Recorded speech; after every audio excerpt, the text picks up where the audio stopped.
رسول اللہ صلی اللہ علیہ وسلم نے یہ بتایا ہے کہ میرے بعد فتنے کس طرح سے پیدا ہو جائیں گے، کس طرح کی جنگیں پیش آ جائیں گی، مسلمانوں کو کیا کیا فتوحات حاصل ہوں گی، سب چیزیں بتائی ہیں۔ اسی طرح قیامت کے معاملے میں میں کئی مرتبہ یہ بتا چکا ہوں کہ جب جبریل امین آئے اور انہوں نے آ کے رسالت مآب صلی اللہ علیہ وسلم سے صحابہ کی موجودگی میں پوچھا کہ قیامت کب آئے گی، تو فرمایا کہ قیامت کا علم تو نہ میں رکھتا ہوں نہ آپ رکھتے ہیں۔ پھر انہوں نے پوچھا کوئی علامتیں اس کی بتا دیجئے، تو وہ علامتیں آپ نے بتائیں۔ ان علامتوں کا میں نے کئی مرتبہ ذکر کیا ہے، یہ بتایا ہے کہ حدیث جبریل میں جو علامتیں بیان ہوئی ہیں وہ جس طرح بیان کی گئی تھیں اسی طرح پوری ہو گئی۔ یعنی اس میں دو چیزیں بیان کی گئی تھیں، ایک یہ کہ عرب کے ننگے پاؤں ننگے بدن پھرنے والے چرواہے عمارتوں کی بلندی میں ایک دوسرے سے مقابلہ کر رہے ہوں گے، یہ قیامت کا قرب ہوگا، قیامت اس کے بعد قریب آ جائے گی۔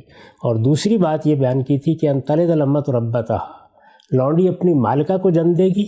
میں نے اس کی تعبیر کی اور لوگوں کو بتایا کہ اس سے مدعا یہ ہے کہ غلامی بطور ایک ادارے کے، بطور ایک انسٹیٹیوشن کے ختم ہو جائے گی۔ چنانچہ یہ دونوں چیزیں ایک ہی وقت میں ہو گئیں۔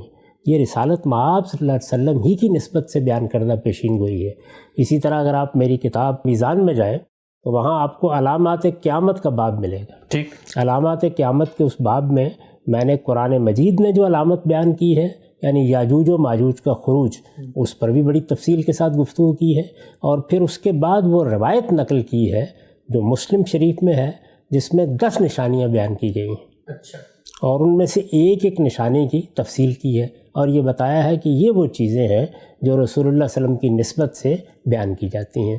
تو رسالت مآب صلی اللہ علیہ وسلم کسی چیز کی خبر دیں اور اطمینان ہو جائے کہ یہ آپ ہی کی دی ہوئی خبر ہے، اس کی نسبت آپ کی طرف کی جا سکتی ہے، تو پھر اس کو نہ ماننا یہ تو اللہ کے پیغمبر کو نہ ماننا ہے۔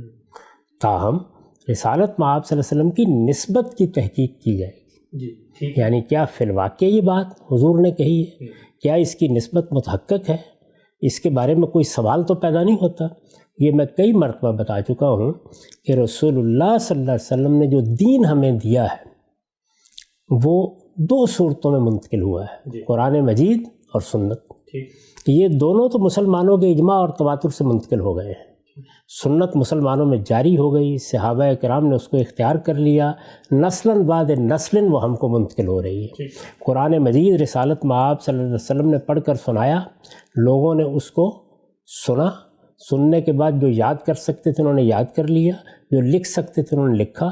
اسی طرح تحریری اور قولی تواتر سے وہ منتقل ہونا شروع ہو گیا۔ اسی طریقے سے ہم کو منتقل ہو رہا ہے، سارا دین انہی 2 ذرائع سے ہم کو منتقل ہوا ہے۔ لیکن اس کے ساتھ رسول اللہ کی نسبت سے بہت سی باتیں لوگوں نے بیان کی ہے۔ میں بار بار توجہ دلاتا ہوں کہ یہ در حقیقت رسول اللہ صلی اللہ علیہ وسلم کی نسبت سے راویوں کے بیانات ہیں۔ وہ کیا کرتے ہیں، یعنی ایک آدمی یہ کہتا ہے کہ میں نے صحابہ سے یہ سنا ہے کہ فلاں موقع پر حضور نے فلاں چیز کے بارے میں یہ وضاحت کی تھی، فلاں صاحب ملنے کے لیے گئے تھے، ان کو رسول اللہ نے یہ فرمایا تھا، جمعہ کا خطبہ دینے کے لیے کھڑے ہوئے تھے، اس موقع پر یہ کہا تھا، حجۃ الوداع کے موقع پر خطبہ دیا تھا، اس وقت یہ چیزیں فرمائی گئی تھی۔ رسالت مآب صلی اللہ علیہ وسلم کو میں نے وضو کرتے دیکھا، اس طرح وضو کر رہے تھے۔ فلاں موقع پر میں گھر میں گیا تو میں نے آپ کو یہ کام کرتے ہوئے دیکھا۔ یہ جتنی چیزیں بھی اس طرح بیان ہوتی ہیں، اس سے ہمیں معلوم ہوتا ہے کہ رسول اللہ صلی اللہ علیہ وسلم کی زندگی کیا تھی، احوال کیا تھے، علم کیا تھا، کن چیزوں کی آپ نے وضاحت فرمائی، اور یہ معلوم ہوتا ہے کہ دین کے معاملے میں آپ کا اسوہ حسنہ کیا ہے۔ یہ جو روایتیں ہیں جن کو میں کئی مرتبہ عرض کر چکا کہ اخبار احاد کہا جاتا ہے فنی اصطلاح میں، یعنی لوگوں نے بات سنی اور سن کے آگے بیان کر دی۔ ایک نے سنی، 2 نے سنی، 10 نے سنی، 20 نے سنی، اور پھر وہ آگے نقل ہونا شروع ہو گئی۔ اس میں یہ بتایا جاتا ہے کہ ہم تک جب بات پہنچ رہی ہے تو یہ کس سے سنی ہوئی ہے، اور اس نے کس سے سنی تھی، اور اس سے کس نے سنی تھی۔ اس لیے یہ تاریخی ریکارڈ ہے، اس کی تحقیق ضروری ہے۔ اس میں تحقیق کے بغیر کوئی بات نہیں کہی جا سکتی۔ یعنی یہاں یہ نہیں ہے کہ کسی کتاب سے آپ کوئی چیز پڑھ کے سنا دیں گے تو بس مان لینا چاہیے کہ یہ رسالت مآب صلی اللہ علیہ وسلم کی فرمائی ہوئی ہے۔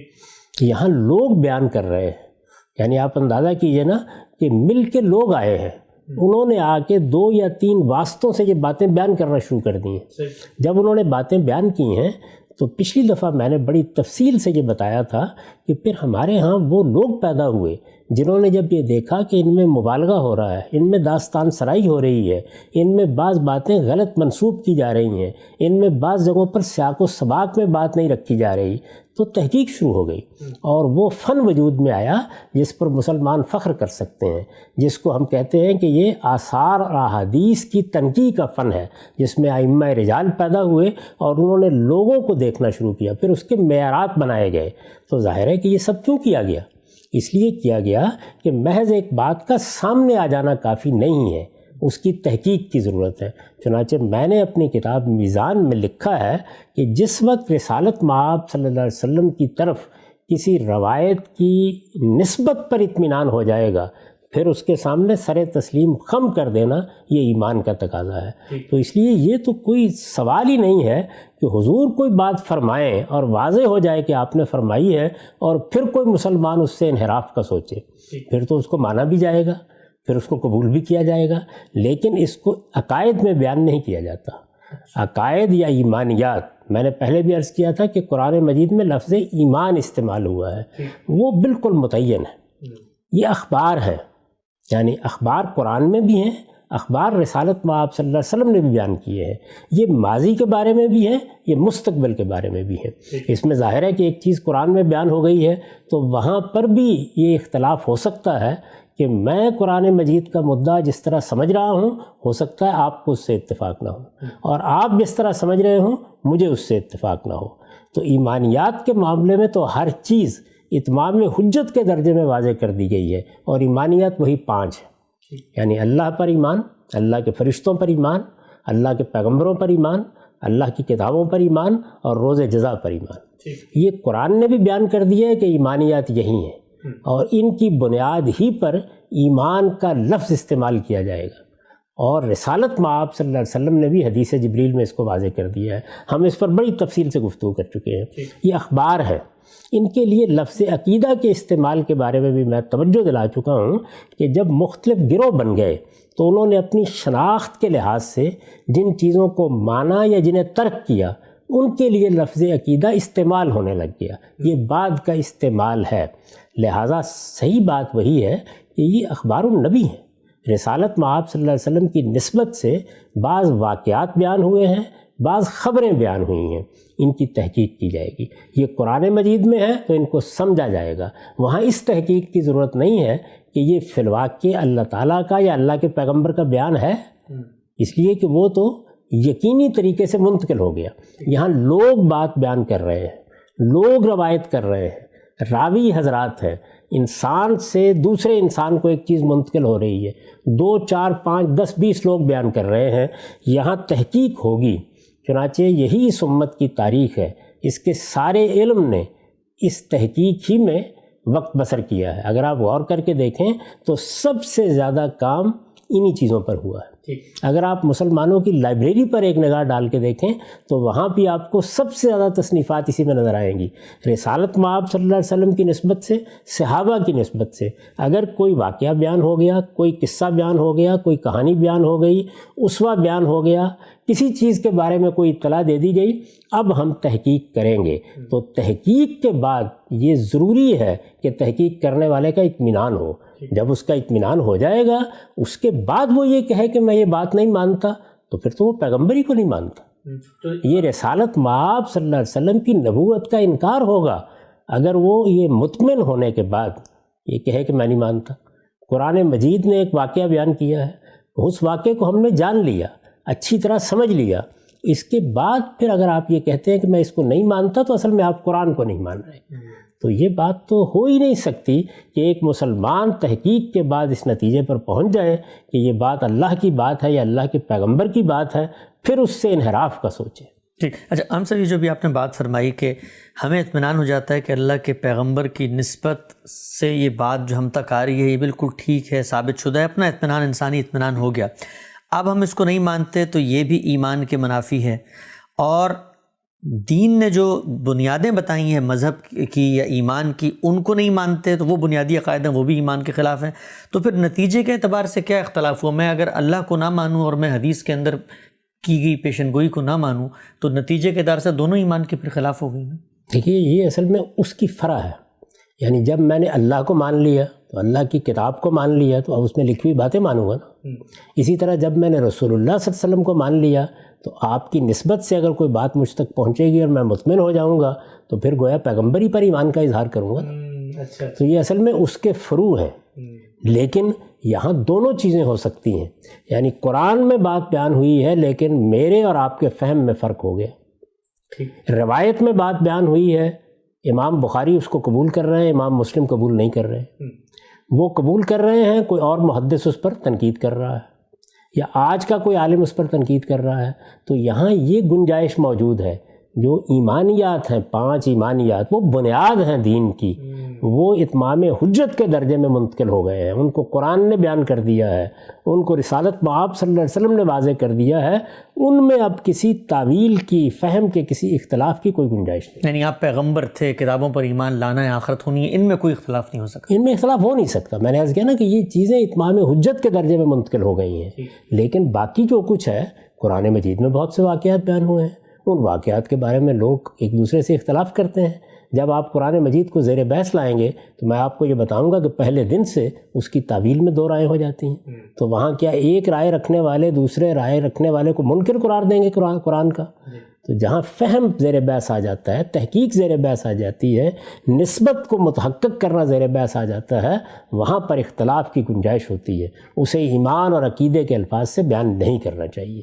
میں اس سے پہلے بھی عرض کر چکا ہوں کہ ایسی چیزیں علم کی نوعیت کی ہیں، ان کے اوپر ایکڈیمک بحث ہوگی، ان کے بارے میں گفتگو ہو سکتی ہے، ان میں ایک آدمی اختلاف کرتا ہے دلائل کی بنیاد پر، تو یہ نہیں کہا جائے گا کہ وہ رسالت مآب صلی اللہ علیہ وسلم سے اختلاف کر رہا ہے، وہ اصل میں اس نسبت سے اختلاف کر رہا ہے جو کسی دوسرے کے نزدیک متحقق ہے۔ یا قرآن مجید کو لے لیجئے، قرآن مجید کی کسی آیت کا مطلب ایک دوسرا آدمی مجھ سے مختلف سمجھ رہا ہے، تو یہاں اس پر یہ فتویٰ نہیں لگایا جائے گا کہ تم تو قرآن کو نہیں مانتے، اس لیے کہ اس کے نزدیک قرآن مجید کی اس آیت کا وہ مفہوم نہیں ہے، وہ مطلب نہیں ہے۔ یہ فرق ہے ایمانیات میں اور اس طرح کے علمی اور تحقیقی معاملات میں۔ عام لوگ چونکہ اس کو نہیں سمجھتے تو وہ یہ خیال کرتے ہیں کہ یہ اسی طرح کی چیزیں ہیں کہ جن کو جب آپ نے مان لیا تو آپ مسلمان ہیں، جب آپ نے نہیں مانا تو آپ اسلام کے دائرے سے خارج ہو گئے۔ اس طرح کی کوئی چیز نہیں ہے۔ اس مسلمان امت کے اندر پہلے دن سے اس طرح کی علمی چیزوں کے معاملے میں اختلافات ہوتے رہے ہیں۔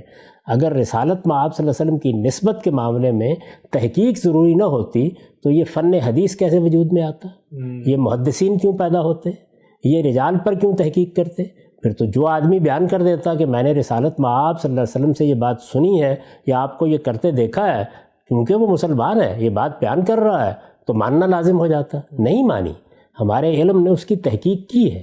جب تحقیق کا دروازہ آپ کھول دیں گے تو آپ اصل میں اختلاف کا دروازہ بھی کھول دیں گے۔ اب اس سے اختلاف ہو سکتا ہے، اس میں میری ایک رائے ہو سکتی ہے، آپ کی ایک دوسری رائے ہو سکتی ہے، میری ایک تحقیق ہو سکتی ہے، دوسرے کی ایک دوسری تحقیق ہو سکتی ہے۔ جہاں تحقیق میں، فہم میں اختلاف ہوگا وہ اصلاً علمی چیزیں ہوں گی اور ان کو اسی طرح پیش کرنا چاہیے۔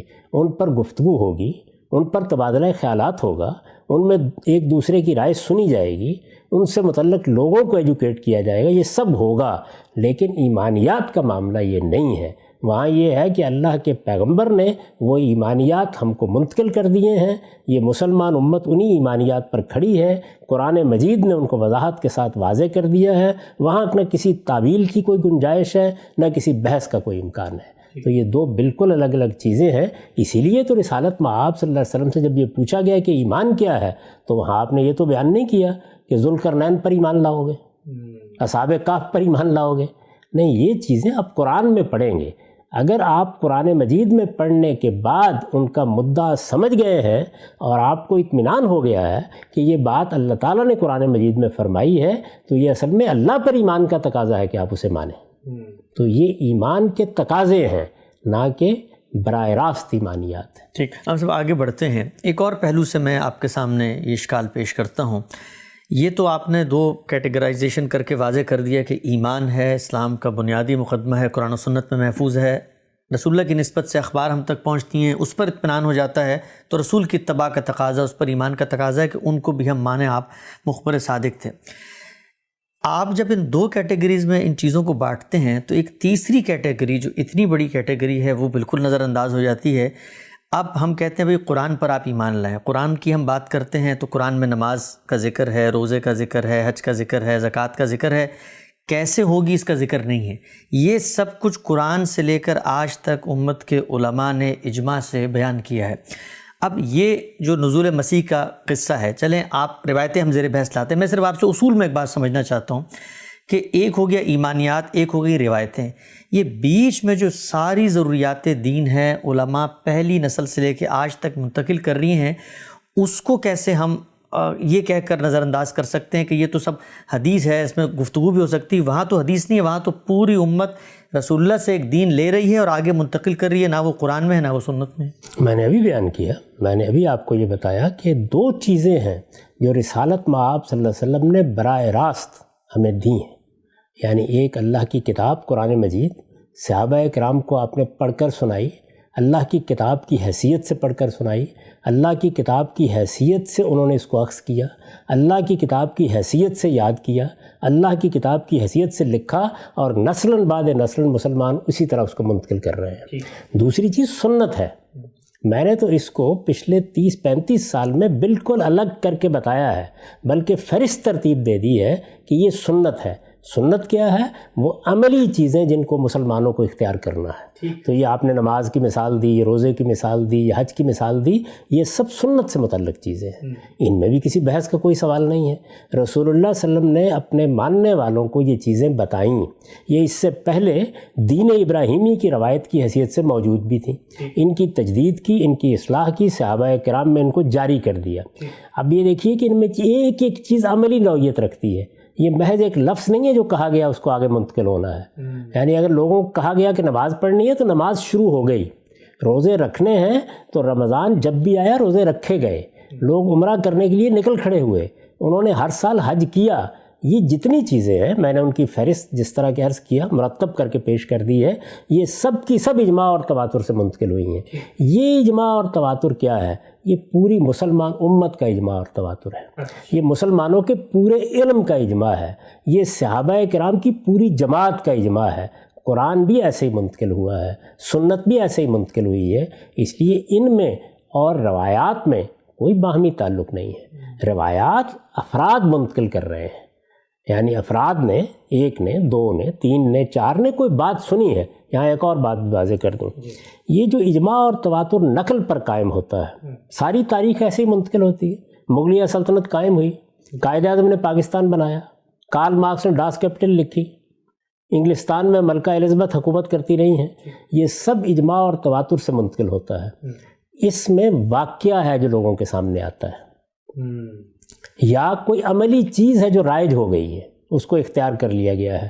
قول، یہ صرف قرآن مجید ہے کہ جس میں قولی تواتر واقع ہوا ہے دنیا کی تاریخ میں. یعنی لوگوں نے پوری کی پوری کتاب کو یاد کر کے نسلاً بعد نسلاً آگے منتقل کیا ہے. ورنہ قول آپ یہ دیکھیے، میں اس کی مثال دیتا ہوں. رسالت مآب صلی اللہ علیہ وسلم نے حجۃ الوداع کا ایک خطبہ دیا ہے. ٹھیک، یہ سب سے بڑا واقعہ ہے، اس میں تو کوئی شبہ نہیں ہے نا. یہ بتایا جاتا ہے کہ 1,00,000 سے اوپر صحابہ کرام اس وقت موجود ہیں. ٹھیک، یہ بات کہ رسالت مآب صلی اللہ علیہ وسلم آخری حج کے لیے گئے، یہ واقعہ ہے. یہ بات کہ آپ نے خطبہ دیا، یہ واقعہ ہے. آپ دیکھیے بالکل بالاجماع منتقل ہو گئے سب کے سب، یعنی کسی کو کوئی اختلاف نہیں ہے اس میں. یہ بات کہ آپ نے خطبے میں کہا کیا، یہاں قول زبان سے نکلنا ہے، یہ اس طرح منتقل ہو ہی نہیں سکتا. اور نہیں ہوا. واقعہ بھی یہی ہے. یعنی یہاں کیا ہوگا، یہاں یہ ہے کہ سننے والوں میں سے کسی نے آگے اس کو بیان کر دیا، 2 نے کر دیا، 3 نے کر دیا، 4 نے کر دیا. یعنی جس وقت یہ واقعہ ہو گیا اس کے بعد ان اقوال کا بیان شروع ہوا. میں نے حضور سے یہ سنا تھا، رسول اللہ نے یہ فرمایا تھا، یہ سب اخبار احادی ہوں گے. یہ ہو ہی نہیں سکتا. اس وقت بھی آپ دیکھیں ہمارے ہاں اس وقت بعض جلسے ہو رہے ہیں، بعض واقعات ہیں جو پیش آ رہے ہیں، وہ سب کے سب خبر بن جاتے ہیں. جلسہ ہوا ہے، گجرانوالے میں جلسہ ہوا ہے، کوئٹہ میں جلسہ ہوا ہے، فلاں جگہ پر یہ حادثہ ہو گیا ہے. ٹھیک، یہ سب چیزیں ہو جاتی ہیں، لیکن جلسے میں تقریریں کی گئی ہیں. وہ آج کے زمانے پہ قیاس نہ کیجئے کہ اخبار ان کو نقل کر رہے ہیں، ٹیلی ویژن ان کو سنا رہا ہے، ریڈیو پر وہ نشر ہو رہی ہیں، نامہ نگار ان کو بیان کر رہے ہیں. یہ تو اس وقت نہیں تھا. تو کیا ہوتا، کوئٹہ میں جلسہ ہوا ہے، اب لوگ بیان کرنا شروع کرتے ہیں، 1 2 3 4، پھر اس کے بعد یہ چیزیں پھیل جاتی ہیں. اب آپ ان کو جمع کرنے کے لیے نکلتے ہیں. تو یہاں اس طرح ہوتا ہے. اور جب اس طرح ہوتا ہے تو پھر جانتے ہیں کہ کیا چیز ہے جو اجماع تک پہنچتی ہے. یعنی ایک نے بیان کیا، دوسرے نے بیان کیا، تیسرے نے بیان کیا، مختلف جگہوں پر لوگ چلے گئے. جلسہ سننے کے بعد انہوں نے اپنی اپنی جگہ جا کے بیان کیا. آپ کو 2 4 5 10 20 50 لوگوں سے ایک ہی بات سننے کو ملی. اس کو کہتے ہیں اجماع اہل العصر، اجماع اہل الحدیث. یعنی اس پر اجماع ہو گیا. سب لوگ جو روایت کر رہے ہیں، تاریخ لکھ رہے ہیں، اس فن کو منتقل کر رہے ہیں، اس علم کو منتقل کر رہے ہیں، ان کا اجماع اس پر ہو گیا. یہ وہ اجماع نہیں ہے کہ جو صحابہ کا اجماع کہلاتا ہے، جو پوری امت کا اجماع کہلاتا ہے، جو علم کا اجماع کہلاتا ہے. یعنی وہاں کیا ہوتا ہے کہ رسالت مآب صلی اللہ علیہ وسلم کے صحابہ نے ایک واقعے کو دیکھا اور وہ واقعہ ہر ایک نے بیان کر دیا. جیسے میں نے کہا کہ حجۃ الوداع پہ ایک خطبہ دیا گیا، یہ واقعہ ہے. جو باتیں اس میں کہی جاتی ہیں وہ قول کی حیثیت سے آگے منتقل ہوتی ہیں. تو یہ اقوال ہیں جو ظاہر ہے کہ بیان کرنے والا کسی دوسرے کو جا کے بیان کرے گا نا، یعنی وہ کہے گا پہلے. یہ واقعے کے طور پر ایک اجماعی خبر نہیں بن گئے، بلکہ اب انہوں نے منتقل ہونے کا عمل شروع کیا ہے. ممکن ہے کہ پوری تقریر میں سے کوئی 2 جملے ہی آگے کوئی منتقل کرے، ممکن ہے لوگ بیان ہی نہ کریں، اور ممکن ہے کہ کوئی ایسی بات اس میں کہی گئی ہو جو بڑی غیر معمولی ہو، وہ آپ بھی بیان کریں، میں بھی بیان کروں. اگر ہم سننے والے ہیں 10 لوگ بیان کریں، 20 لوگ بیان کریں. تو جب بہت زیادہ لوگ اس کو بیان کر دیتے ہیں نا، تو اس کو اس فن میں، یعنی اس تاریخی ریکارڈ کو منتقل کرنے کے فن میں، جس کو آپ حدیث کا فن کہتے ہیں، جس کو آثار کا فن کہتے ہیں، اس میں اس موقع پر کہا جاتا ہے تواترت الاخبار. یعنی اس جلسے کے بعد 1 2 4 5 10 بہت لوگ اس بات کو بیان کرنے لگ گئے ہیں کہ یہ بات کہی گئی تھی. اچھا، اس میں بسا اوقات الفاظ کا بھی اختلاف ہو جاتا ہے، تو اس میں ایک معنوی اشتراک ڈھونڈ لیا جاتا ہے کہ چلیے الفاظ میں کچھ اختلاف ہو رہا ہے، لیکن سب کے سب مدعا کے لحاظ سے یہ بات بیان کر رہے ہیں. تو یہاں کیا ہوگا، یعنی 50 لوگ ہو جائیں گے، 100 لوگ ہو جائیں گے. 50-100 لوگوں کے معاملے میں اس فن میں یہ ایک اور اصطلاح وجود میں آئی، یعنی تواترت الاخبار. تواترت الاخبار کا مطلب وہ تواتر نہیں ہوتا. اور جب کہا جاتا ہے اجماع اہل العصر، تو اس سے مراد وہ اجماع نہیں ہوتا. اب یہ دیکھیے کہ یہ جو تواتر ہے، اس کے نتیجے میں ایک جملہ لوگوں میں شائع و ضائع ہو گیا، لوگوں نے اس کو ماننا شروع کر دیا، آگے بیان کرنا شروع کر دیا. تو دوسرے دور میں ہو سکتا ہے کہ سب کے سب لوگ اس کو بیان کر رہے ہیں، لیکن ایک محقق یہ دیکھے گا کہ بات کی ابتدا کہاں سے ہوئی ہے. تو اس وجہ سے جب آپ اس طرح کے کسی موضوع پر تواتر کا لفظ سنتے ہیں یا اجماع کا لفظ سنتے ہیں، تو پہلے اندر اتر کر دیکھیے کہ کس ذیل میں یہ بات کہی جا رہی ہے. کیا یہ وہ تواتر و اجماع ہے جو قرآن کے بارے میں پوری امت نے منتقل کرنے میں اختیار کیا ہے؟ کیا یہ وہ اجماع اور تواتر ہے جو صحابہ کرام سنت کو منتقل کرنے میں اختیار کر رہے ہیں؟ یہ وہ نہیں ہے.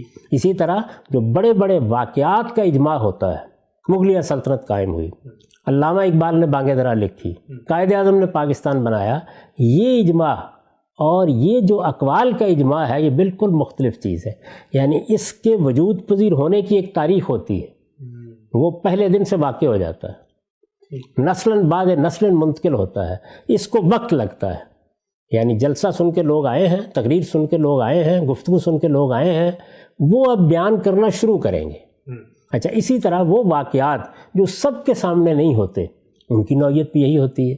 تو پوری تاریخ کو جب آپ پڑھتے ہیں تو یہ بالکل واضح ہو جاتا ہے کہ اس میں ایسی چیزیں جو عملی نوعیت کی ہیں جاری ہو گئی ہیں، یا کسی چیز کو ایک واقعے کے طور پر لوگ سب کے سب بیان کر رہے ہیں، یہ تو ہر جگہ نظر آئے گا. لیکن ملکہ الزبتھ نے ایک تقریر کی تھی 1952 میں، اگر اس کو ریکارڈ نہیں کیا گیا، اگر اس کو لکھنے والوں نے لکھا نہیں ہے، تو پھر اس تقریر کے جملے ہوں گے جو اخبار احاد سے آگے منتقل ہوں گے. اور ممکن ہے کہ ایک نسل کی تحقیق کے بعد یہ معلوم ہو کہ بہت لوگوں نے یہ جملہ بیان کیا ہے. یہ جملہ کہا گیا تھا.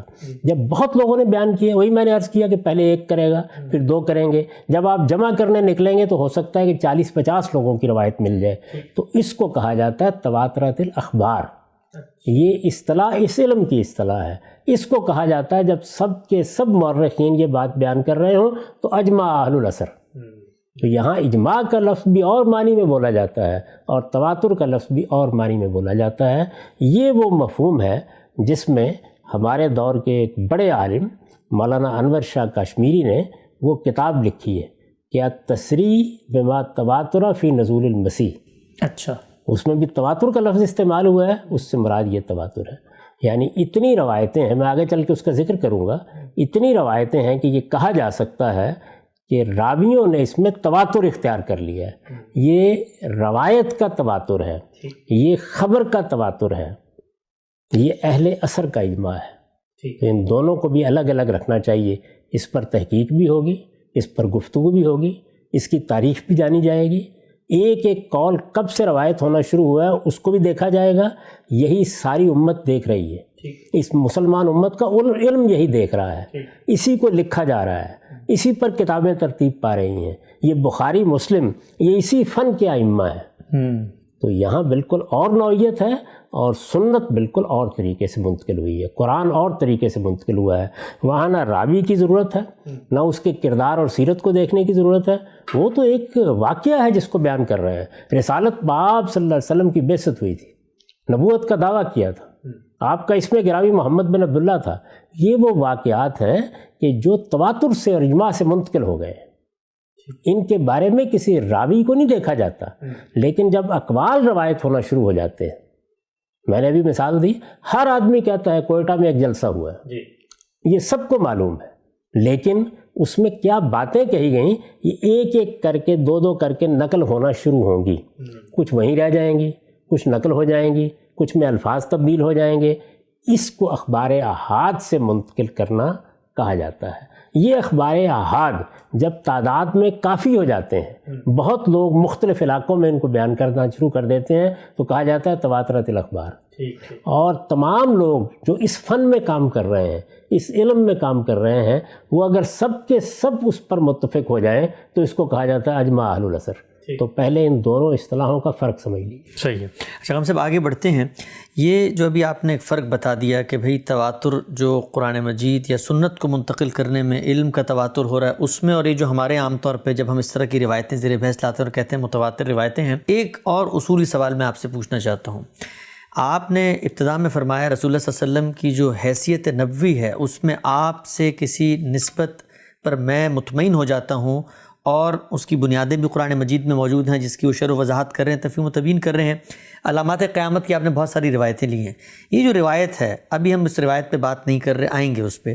یہ جو مسیح علیہ السلام کی نزول کی روایت ہے، میرا آپ سے ایک اصولی سوال ہے، یہ اگر علماء کی نظر میں جو یہ تواترۃ الاخبار ہے یہ نہ بھی ہوتا، یہ آپ ایک صحابی سے، دو صحابہ سے، اس طرح آپ باقی روایتوں میں مطمئن ہوئے ہیں، تو تواتر اخبار کے بغیر بھی اگر آپ کو اس پہ اعتراض نہ ہوتا تو محض خبر واحد کی بنیاد پہ قبول کر لیتے اسے؟ یقیناً. میں نے تو آپ کو بتایا ہے کہ رسالت مآب صلی اللہ علیہ وسلم کی نسبت سے کوئی ایک آدمی ایک بات بیان کرتا ہے، آپ تحقیق سے مطمئن ہو جاتے ہیں. ایک یہاں میں لفظ استعمال کر رہا ہوں، مطمئن. میرا اطمینان ہو گیا، امام بخاری کا اطمینان ہو گیا، امام مسلم کا اطمینان ہو گیا. اپنے اطمینان پر بیان کیا جاتا ہے، لیکن اس کے ساتھ ایک بات کہی جاتی ہے. علامات قیامت کا جو باب میں نے لکھا ہے آپ اس کو پڑھیے، اس میں 10 علامتوں والی روایت امام مسلم کی میں نے لی ہے، اس کی شرح کی ہے، بتایا ہے کہ رسالت مآب صلی اللہ علیہ وسلم سے یہ بات روایت ہوئی ہے. لیکن اس کے ساتھ یہ بات بھی لکھ دی ہے کہ اگر اس بات کی نسبت حضور کی طرف صحیح ہے، یہاں اس احتمال کو آپ ختم نہیں کر سکتے. اگر صحیح ہے تو رسول اللہ کی دی ہوئی خبر ہے، یہ بین ہی پوری ہو جائے گی. یعنی یہاں آپ کیا کہتے ہیں کہ میں نے تحقیق کی، علماء نے تحقیق کی، اہل فن نے تحقیق کی، اہل عصر نے تحقیق کی، محدثین نے تحقیق کی، اطمینان ہو گیا ہے کہ اس بات کی نسبت رسالت مآب صلی اللہ علیہ وسلم کی طرف کی جا سکتی ہے. اطمینان ہو گیا ہے، یقین کے درجے میں نہیں. چنانچہ پوری امت یہ کہتی ہے کہ اخبار احاد سے جو چیز ہمیں حاصل ہوتی ہے وہ ظن غالب ہے. یعنی غالب گمان ہو جاتا ہے کہ یہ بات حضور ہی نے کہی ہوگی. ساری تاریخی روایات کو اسی اصول پر دیکھا جاتا ہے. تو میرے نزدیک تو ایک روایت بھی ہو، آپ کے علم میں ہے کہ یہ جو عید الاضحیٰ کے موقع کے اوپر ناخن نہ کاٹنے یا بال نہ مونڈنے کی روایت ہے، وہ تو ایک روایت ہے اور میں نے اس کو قبول کیا ہے اور اس کا دفاع کر رہا ہوں.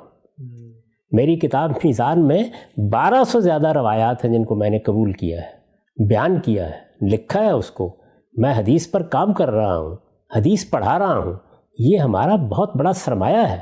رسالت مآب صلی اللہ علیہ وسلم یا صحابہ کرام نے کسی چیز کے بارے میں کیا کہا ہے، کوئی ہدایت دی ہے، لوگوں نے آپ کی کوئی بات سنی ہے، آپ کو کوئی کام کرتے دیکھا ہے، سیرت ہے، سوانح ہے، یہ کوئی معمولی چیز ہے. اس سب کچھ کو تحقیق سے گزارا جائے گا اور قبول کیا جاتا ہے. ایک آدمی کی بات بھی قبول کی جاتی ہے. لیکن میں نے آپ کو یہ بتایا ہے کہ اصلاً جتنے بھی اقوال ہوتے ہیں یہ ابتداً اخبار احاد ہی ہوتے ہیں. جس وقت بہت زیادہ لوگ آ کے بیان کرنا شروع کرتے ہیں، یعنی اندازہ کیجئے نا کہ جلسے سے نکل کر جب ایک آدمی نے کہا کہ فلاں رہنما نے آج یہ کہا ہے، تو وہ ایک آدمی کی خبر ہے. آپ تھوڑی دور گئے تو دوسرے نے بھی وہی بتایا، آپ کسی تیسرے شہر میں گئے تو وہاں بھی کسی نے یہی بیان کیا. اب آ کے اس پر اجماع ہونا شروع ہوتا ہے. تو یہاں اجماع اور تواتر ایک عمل ہے جس نے پائے تکمیل کو پہنچنا ہے، اور وہ اجماع اور تواتر کس کا ہوگا؟ اہل اثر کا. کس کا ہوگا؟ بیان کرنے والوں کا. بہت بڑی تعداد. تو بہت بڑی تعداد ظاہر بات ہے کہ ایک طرح کا اطمینان پیدا کرتی ہے نا. یعنی اگر ایک ہی آدمی کی بات ہوگی اور کوئی غرابت نہیں ہے اس میں، کہا جا سکتا ہے کہ یہ بات ضرور کہی ہوگی، کوئی غیر متوقع بات بھی نہیں ہے، کیا اعتراض ہے؟ رسالت مآب صلی اللہ علیہ وسلم سے جو حجۃ الوداع کا خطبہ نقل ہوا ہے 1 لاکھ سے زیادہ آدمی سن رہے ہیں، لیکن اخبار احاد سے منتقل ہوا ہے تو ہم اس کو بیان کرتے ہیں نا. اس میں رسالت مآب صلی اللہ علیہ وسلم نے اگر یہ فرمایا کہ مسلمان کی یا کسی بھی انسان کی جان، مال، آبرو کی حرمت یہ حیثیت رکھتی ہے، تو سب بیان کر رہے ہیں. تو اس وجہ سے اخبار خواہ احاد ہوں خواہ متواتر ہوں، دونوں صورتوں میں وہ ہمارے لیے علم کا، عمل کا ذریعہ بنتی ہیں. ان سے ہم رسالت مآب صلی اللہ علیہ وسلم کے زمانے کے حالات جانتے ہیں، وہ ہماری تاریخ کا بہت بڑا ماخذ ہے. اس لیے رد کرنے کی تو کوئی وجہ ہی نہیں ہے، لیکن تحقیق کرنی ہوگی. یعنی قرآن اور سنت کے معاملے میں تحقیق ہو چکی، معاملہ ختم ہو گیا، وہ اجماع اور تواتر سے منتقل ہو گئے. لیکن اس دائرے میں تحقیق کرنی ہوگی اور پوری کی پوری تاریخ جاننی ہوگی. بات کہاں سے چلی ہے، کیسے ہوئی ہے، کیسے منتقل کی جا رہی ہے، اہل اثر کیوں مطمئن ہو گئے ہیں، یہ سب کچھ جاننا ضروری ہے. یعنی یہ دائرہ جو ہے، جس کو آپ حدیث کا دائرہ کہتے ہیں، جس کو آپ آثار کا دائرہ کہتے ہیں، اس میں تحقیق کے بعد اطمینان کا اظہار کیا جاتا ہے. جبکہ وہاں تو پوری کی پوری امت کہہ رہی ہے کہ اللہ کی کتاب ہے قرآن مجید. ٹھیک. اچھا غام صاحب، جو بھی آپ نے بات فرمائی آخری بات کہ یہ ظنی ماخذ ہے، پوری امت اس کے بارے میں یہی کہتی ہے حدیث کے بارے میں کہ بھائی اس میں ظن غالب ہے، وہ یقین اور وہ اطمینان جو ہمیں قطعی اخبار میں ہوتا ہے وہ نہیں ہے. تو اس میں کانٹرڈکشن یہ نظر آ رہی ہے. ایک طرف آپ یہ کہتے ہیں، مثلا ابھی آپ نے فرمایا کہ کوئی رسول اللہ کی نسبت سے خبر مجھ تک پہنچے اور اطمینان ہو جائے، میں نہ مانوں تو پھر تو میں رسول کو نہیں مانتا. تو پھر اس طرح کی باتوں کے بارے میں یہ اتنا بڑا دعویٰ پھر کیسے کر رہے ہیں کہ پھر رسول ہی کو نہیں مانتا؟ کوئی شخص کہتا ہے حدیثیں نہ مانے. درمیان کا جملہ آپ نے اطمینان ہو گیا، یعنی اطمینان ہو گیا نا. یعنی میں نے تحقیق کی، تمام ذرائع سے میں نے پرکھ لیا اور میرا دل مطمئن ہو گیا، میرا دماغ مطمئن ہو گیا، میرا علم مطمئن ہو گیا کہ یہ بات تو رسول اللہ کی نسبت سے ٹھیک ہی نقل ہوئی ہے، ٹھیک ہی نقل ہوئی ہے. گمان غالب یہ ہے، ظن غالب یہ ہے، تو پھر مجھے ماننی چاہیے وہ بات. اس لیے کہ اس دنیا میں ہم ظن غالب ہی پر زندگی بسر کر رہے ہیں. ہمارے ہاں عدالتوں میں بیٹھ کر جو فیصلے دیے جاتے ہیں ظن غالب ہی پر دیے جاتے ہیں. یہ تو نہیں ہوتا کہ یقینی طور پر آپ دیکھ لیتے ہیں جا کیا ہوا. 2 آدمیوں کی گواہی بھی آپ قبول کرتے ہیں تو گواہی کا مطلب کیا ہے؟ یعنی اس بات کو سن کر، ان حالات کو جان کر، ان کے بیان کا تجزیہ کرنے کے بعد ایک قاضی کو اطمینان ہو گیا ہے کہ قتل ہوا ہے اور فلاں نے کیا ہے. تو یہاں اطمینان کا لفظ اس لیے استعمال کیا جاتا ہے. قرآن مجید یقینی طور پر رسالت مآب صلی اللہ علیہ وسلم سے منتقل ہوا ہے، سنت یقینی طور پر رسول اللہ صلی اللہ علیہ وسلم سے منتقل ہوئی ہے. اخبار احاد ظن غالب ہے، غالب گمان ہے. یہ خیال نہ کیجئے کہ یہ کوئی چھوٹی بات ہے، یہ بہت بڑی بات ہے. ظن غالب ہی پر اصل میں ہم تمام علوم و فنون کو آگے منتقل کر رہے ہیں. ساری تاریخ اسی پر منتقل ہو رہی ہے. یہ جو تاریخ لکھی جاتی ہے، مورخین واقعات بیان کرتے ہیں، تو بعض اوقات ایک آدمی ہوتا ہے جو روایت کر رہا ہے، 2 آدمی ہوتے ہیں، 5 آدمی ہوتے ہیں، کسی علاقے میں آپ 10 لوگوں سے ایک بات پوچھتے ہیں، اس کو نقل کر دیتے ہیں۔ ساری تاریخ کی کتابیں اسی طرح لکھی جا رہی ہیں، تو ان میں جب تک کوئی شبہ نہ پیدا ہو جائے، تحقیق میں کوئی خرابی سامنے نہ آ جائے، ان کو مانا ہی جاتا ہے، بیان کیا جاتا ہے، پڑھا جاتا ہے، پڑھایا جاتا ہے، تو اس میں کوئی حرج کی بات نہیں ہے۔ تو اطمینان ہو گیا۔ اطمینان نہیں ہوا، الٹ کے دیکھیے نا، تحقیق کی اور اطمینان نہیں ہوا، تحقیق کی اور اطمینان نہیں ہوا۔ میں یہ نہیں عرض کر رہا کہ میری عقل نہیں مانتی، میرے نزدیک یہ بات ہو نہیں سکتی، یہ بحث ہی نہیں ہے۔ بحث یہ ہے کہ کیا اس بات کی نسبت رسالت آپ صلی اللہ علیہ وسلم کی طرف درست ہے، اس پر اطمینان ہو گیا۔ تو میں نے عرض کیا کہ اس کے الٹ سوچیے، اطمینان نہیں ہوا آپ کا، تو پھر آپ کیسے اس کو منسوب کر سکتے ہیں؟ اس لیے کہ حضور کے معاملے میں کیا اطمینان کے بغیر بھی کوئی بات کہہ دی جائے گی؟ تو دونوں جانب ذمہ داری کا طریقہ اختیار کرنا چاہیے، یعنی تحقیق سے اطمینان ہو گیا تو بیان کیجئے، اطمینان نہیں ہوا تو اب رسول اللہ کی نسبت سے وہ بات لوگوں کے سامنے نہیں رکھی جائے گی، بلکہ اپنے عدم اطمینان کو لوگوں کے سامنے رکھ دیا جائے گا، اس کے دلائل بیان کیے جائیں گے، یہ کہا جائے گا کہ کیوں عدم اطمینان ہے۔ تو میں اب یہ عرض کرتا ہوں کہ اس وقت جو موضوع زیر بحث ہے، اس کے بارے میں نے اپنے عدم اطمینان کا اظہار کیا ہے، یعنی اس کے لیے یہ کہنا بھی ضروری نہیں ہے کہ انکار کر دیا، عدم اطمینان کا اظہار کیا ہے۔ میرے الفاظ یہ ہیں میری کتاب میں کہ یہ روایات، یہ سے مراد یعنی نزول مسیح کی روایات، ان دلائل کی بنیاد پر محل نظر ہو گئی ہیں، یہ عدم اطمینان کا اظہار ہے۔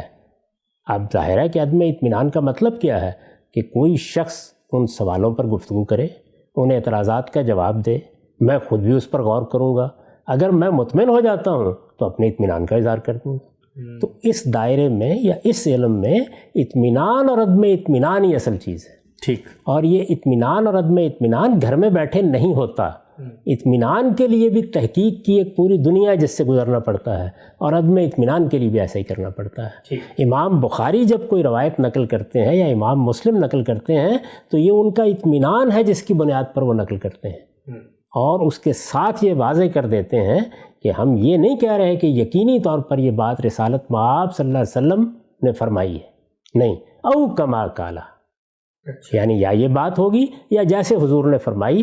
ہمارے پاس جو تحقیق کے ذرائع تھے انسانی سطح پر وہ ہم نے استعمال کر کے دیکھ لیے ہیں، اس کے نتیجے میں ہم یہ سمجھتے ہیں کہ اس بات کی نسبت کی جا سکتی ہے۔ تو اسی لیے ہمارے ہاں جو علماء اصول ہیں وہ اس بات پر قاطبتاً متفق ہیں، ایک ابن حزم کا استثناء آپ قبول کر لیں، سب کے سب اس بات پر متفق ہیں کہ اخبار احاد سے، احادیث سے، آثار سے جو علم حاصل ہوتا ہے وہ علم ظنی ہے۔ ظنی کا مطلب سادہ اردو میں یعنی گمان غالب ہے۔ ٹھیک۔ ہم نے تحقیق کے بعد اطمینان کر لیا ہے، اطمینان کی بنیاد پر یہ بات اب بیان کرنے کے قابل ہو گئی یعنی اس ہے۔ میں دونوں احتمالات یا امکانات موجود ہو۔ یہ امکان ہے کہ کوئی غلطی ہو گئی، اچھا، یہ امکان ہے کہ کہیں نسبت میں غلطی ہو گئی ہو، کہیں بیان میں غلطی ہو گئی ہو، کہیں سیاق کو سمجھنے میں غلطی ہو گئی ہو، کہیں مدعا کو بیان سمجھنے اور بیان کرنے میں غلطی ہو گئی ہو، یہاں اس امکان کو مانا جاتا ہے، اس لیے اس پر تحقیق کا دروازہ بھی بند نہیں ہوتا۔ قرآن مجید پر کبھی آپ نے سنا ہے کہ اب تحقیق ہو رہی ہے کہ رسالت مآب صلی اللہ علیہ وسلم نے وہ دیا تھا یا نہیں دیا تھا؟ سنت کے معاملے میں سارا مسلمانوں کا علم جب اس کو بیان کرتا ہے تو اجماع المسلمون اپنے اجماع کے ساتھ بیان کر دیتا ہے، وہاں کوئی سوال نہیں ہے۔ لیکن اخبار احاد میں اگر کوئی چیز ہے تو اس پر گفتگو ہوگی۔ اس وقت بھی آپ یہ دیکھتے نہیں ہیں، یعنی کتنی کتابیں ہیں جن میں رفع یدین کی روایت بیان ہوئی ہے، اس کے باوجود اس کی حیثیت کیا ہے؟ انکار تو کوئی بھی نہیں کرتا، اس کی حیثیت کیا ہے؟ ہر نماز میں کرنا ضروری ہے، نہیں کرنا ضروری؟ اس پر اہل حدیث کے اور احناف کے مابین مناظرے ہوتے رہتے ہیں، گفتگویں ہوتی رہتی ہیں۔ کیوں ہوتی رہتی ہیں؟ اس لیے کہ یہ سارا کا سارا موضوع ہی تحقیق کا موضوع ہے، اس میں اختلافات ہوتے ہیں، اور جب اختلافات ہوں گے ظاہر تاریخی واقعات کا بیان ہے۔ اپنے موجودہ زمانے میں دیکھیں، آپ کسی ایک تاریخی واقعے کی تفصیلات پر بھی پوری طرح متفق نہیں ہو پاتے۔ ہمارے سامنے واقعات ہوئے جس میں ریڈیو نے اس کو بیان کیا، ٹیلی ویژن نے اس کو نشر کیا، وہاں نمائندے کھڑے ہیں، بڑے بڑے واقعات ہیں۔ آپ لال مسجد کے واقعے کو دیکھیے، آپ منہاج القرآن کے واقعے کو دیکھیے، یہ واقعات ہیں نا جن میں بڑا نقصان ہوا، جانی نقصان ہوا، اس کو بیان کرتے وقت کتنی تفصیلات ہیں جن پر آج تک بحث جاری رہتی ہے. تو یہاں بھی بالکل ایسے ہی ہوتا ہے. اب دیکھیے یہیں فرق سمجھ لیجئے، یہ واقعات ہوئے ہیں، اس میں کوئی اختلاف نہیں ہے، لیکن اس موقع پر فلاں نے یہ کہا تھا، فلاں نے یہ بات کی تھی، معاملے کی نوعیت اس طرح ہوئی تھی. اس میں کتنے اختلافات ہیں جن کو آج تک موضوع بحث بنایا جاتا ہے. اس پر آپ عدالتیں قائم کرتے ہیں، اس پر تنقیح کی کمیٹیاں بناتے ہیں. یہی کام مسلمان امت ان سب چیزوں کے بارے میں کر رہی ہے، اور پہلے دن سے کر رہی ہے. میں آگے اس کی تفصیل آپ کو بتاؤں گا. پہلے دن سے کر رہی ہے کہ رسالت مآب صلی اللہ علیہ وسلم کی نسبت سے، صحابہ کرام کی وساطت سے جو چیزیں لوگوں نے بیان کر دی ہیں، ذہن میں رکھیے لوگوں نے بیان کر دی ہیں، سننے والوں نے بیان کر دی ہیں، دیکھنے والوں نے بیان کر دی ہیں، ان کی کیا حیثیت ہے؟ یعنی ان کو بیان کرنا ہے، ان کی نسبت حضور کی طرف کرنی ہے. یہی تو وہ چیزیں ہیں کہ جن کے بارے میں تحقیق کر کے ایک محقق یہ کہہ دیتا ہے کہ یہ موضوع بات ہے، یہ وضع کی ہوئی بات ہے، یہ لوگوں نے گھڑ لی ہے. چنانچہ پوری کتابیں ہیں جن میں موضوعات کو ترتیب دے دیا گیا ہے. تو اس لیے اس فن اور اس علم میں ایسے ہی بات کی جاتی ہے. اگر آپ نزول مسیح پر بات کریں گے تو یہاں بھی اسی طرح بات ہو. ٹھیک. ہم صاحب یہ جو روایات ہیں نزول مسیح کی، امت کے تمام علماء جو اس فن میں مہارت رکھتے ہیں، امت کی اجتماعی بصیرت، امت کا مجموعی فہم، انہوں نے ان روایات کے اوپر اپنے اطمینان کا اظہار کیا ہے، اور اس بات پر اطمینان کا اظہار کیا ہے کہ رسول اللہ صلی اللہ علیہ وسلم سے یہ جو اخبار ہیں ثابت ہیں، متحقق ہیں، ہم تک پہنچی ہیں. غامدی صاحب کا اس پر کیا عدم اطمینان ہے؟ ان روایات کو وہ کیسے دیکھتے ہیں؟ غام صاحب ایک ایک پہلو پر میں آپ سے بات کروں گا، لیکن ہمارا وقت چونکہ یہاں پہ ختم ہو رہا ہے. اگلی نشست کا آغاز انشاءاللہ ہم ان روایات کے مطالعے سے کریں گے، اور یہ جاننے کی کوشش کریں گے کہ آپ ان روایات کے بارے میں کیا نقطہ نظر رکھتے ہیں. ہمارے پروگرام کا یہاں پہ وقت ختم ہوتا ہے. انشاءاللہ اگلی نشست میں دوبارہ حاضر ہوتے ہیں. غام صاحب بہت شکریہ آپ کے بارے میں. بہت شکریہ.